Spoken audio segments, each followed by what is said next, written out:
The buyer insists on maintaining anonymity until closing, but they're offering 20% above market value. You'd be crazy to refuse, the investment banker told my brother-in-law Derek as I sat silently in the corner of his office disguised as just another associate taking notes.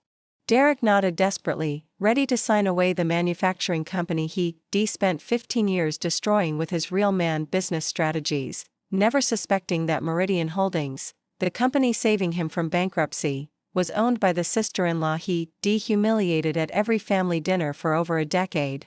When he finally discovered who'd bought his life's work, the expression on his face would be worth every condescending lecture about how women's brains were wired for business strategy. It started 12 years ago at my sister Sarah's wedding. I was fresh out of MIT with a degree in industrial engineering and an MBA from Wharton, working as a management consultant for McKinsey. Derek owned a mid-sized manufacturing company that made specialized parts for the automotive industry, a business he inherited from his father and never stopped reminding everyone about. "So you're like a business advisor?" Derek had asked at the rehearsal dinner, already 3 bourbons deep. "That's cute. Like a therapist for companies?" "More like a strategist," I'd explained patiently.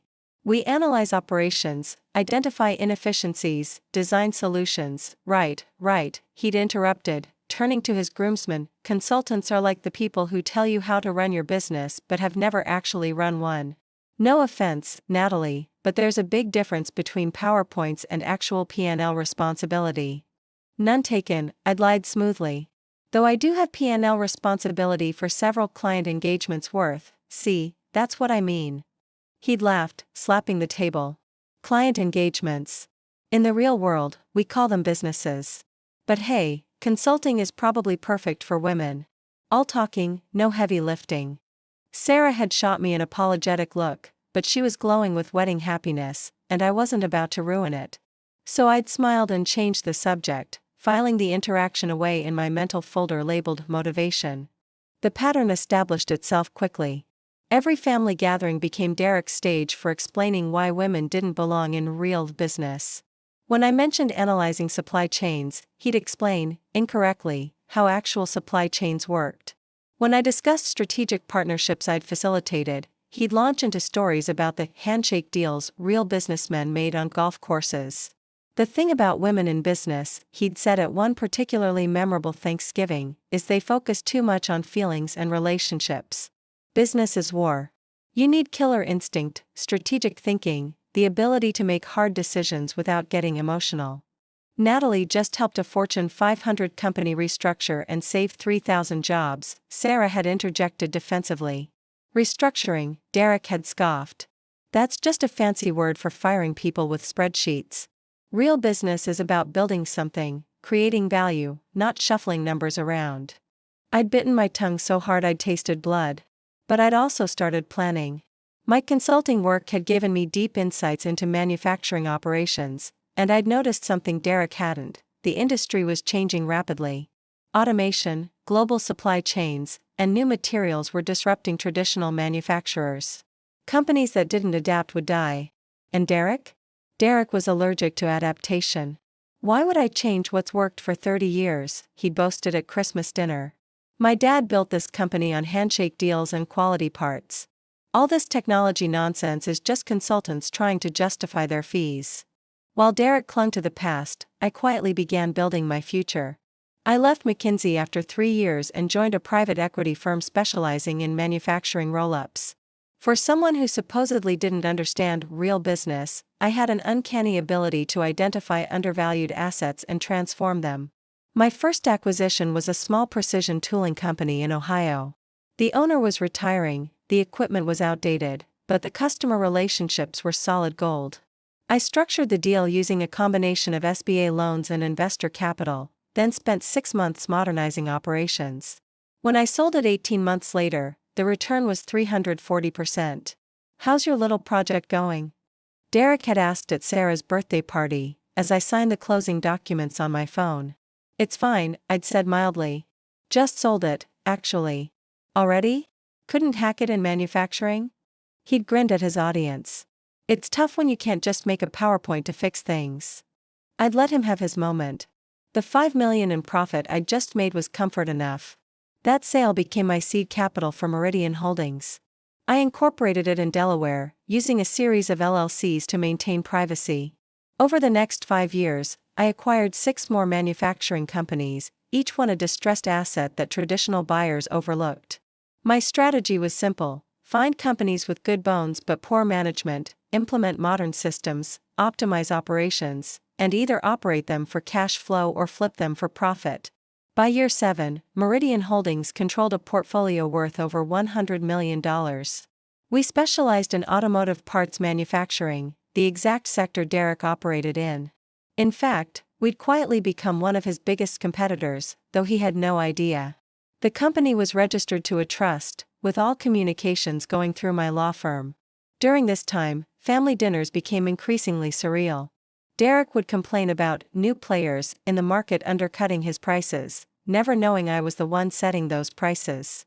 He'd rant about competitors stealing his customers with fancy technology gimmicks, oblivious to the fact that those customers had come to me begging for a supplier who could meet modern quality standards. The problem with business today, he'd pontificate, is everyone wants shortcuts. They think computers and robots can replace experience and relationships. Maybe some automation could help with your efficiency issues? I'd suggest innocently. Efficiency issues? He'd bristle. We've been doing things the same way for 30 years. If it ain't broke, don't fix it. That's the problem with your generation, and especially women. Always trying to complicate things that work fine. What he didn't mention was that his biggest customer, Ford, had put him on quality probation twice. Or that his margins were shrinking as raw material costs rose and he refused to modernize his procurement process. Or that 3 of his best engineers had quietly sent me their resumes through LinkedIn. The beginning of the end for Derek's company started at my parents' 40th anniversary party. He'd been drinking more than usual, stress evident in the bags under his eyes. Rough quarter? I'd asked sympathetically. Nothing I can't handle, he'd snapped. Though I wouldn't expect you to understand. Real business isn't like consulting, you can't just walk away when things get tough.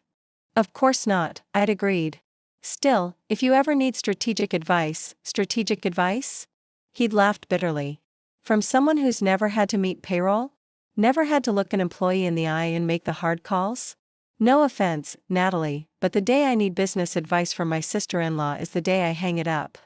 Sarah had intervened before I could respond, but I'd seen the fear in his eyes. The bravado was wearing thin. I started monitoring his company more closely. Public records showed mounting liens. Industry contacts whispered about quality issues and late deliveries. When Ford officially dropped them as a supplier, a loss of 40% of their revenue, I knew it was time. The acquisition approach came through multiple layers of intermediaries. Meridian Holdings, presented as a private investment consortium, expressed interest in acquiring distressed manufacturing assets in the automotive sector. We cast a wide net to avoid suspicion, looking at several companies including Derek's. Some investment group is sniffing around, Derek mentioned at Sunday dinner, trying to sound casual. Meridian Holdings or something. Probably vultures looking to strip assets. Are you considering selling? Sarah asked, worry creaking into her voice. Maybe, he admitted, the words seemingly painful. The offer is substantial. Above market rate. I don't understand why they'd pay so much for a company that's, he stopped himself. That's what? I prompted gently. That's going through a temporary rough patch, he finished firmly. But these Wall Street types don't understand manufacturing. They just see numbers. I excused myself to hide my smile. He was right, I did see numbers. Numbers that showed how his company could be profitable again with proper management. Numbers that justified paying above market rate just for the satisfaction of what was coming. The due diligence process was excruciating and exhilarating. I had to recuse myself from direct involvement to maintain anonymity, but my team knew exactly what to look for. Every inefficiency I'd watched Derek defend for years was documented. Every "that's how we've always done it" became a line item in our value creation plan. They're asking for everything, Derek complained over dinner. Financial records, customer contracts, employee agreements. It's like they're trying to learn the business from scratch. That's standard due diligence, I offered. What would you know about it? He snapped, stress overriding his usual condescension. This is real money, real business. Not some consulting case study. The irony was delicious. It was exactly like a consulting case study, one I'd been preparing for a decade. 2 weeks before closing, Derek was practically glowing. "The buyers accepted all our terms," he announced at family dinner. "Full price, limited warranties, I even keep the company cars for a year. I guess they really believe in the business." "That's wonderful, honey," Sarah said, though she looked uncertain. "But who are these people? Why won't they meet with you?" "Lawyers say it's normal for private equity," Derek shrugged. "They'll reveal everything at closing. Honestly, I don't care if it's Martians as long as the check clears." I raised my water glass. "Congratulations, Derek. I'm sure whoever they are, they recognize the value of what you've built." "Exactly." He beamed, missing the nuance entirely. "These vulture capitalists might not understand manufacturing, but at least they know quality when they see it." The closing was scheduled for a Tuesday morning at the offices of Morrison, Klein & Associates, a white shoe law firm in downtown Chicago. I arrived early, before Derek, and took my position in the conference room with my legal team.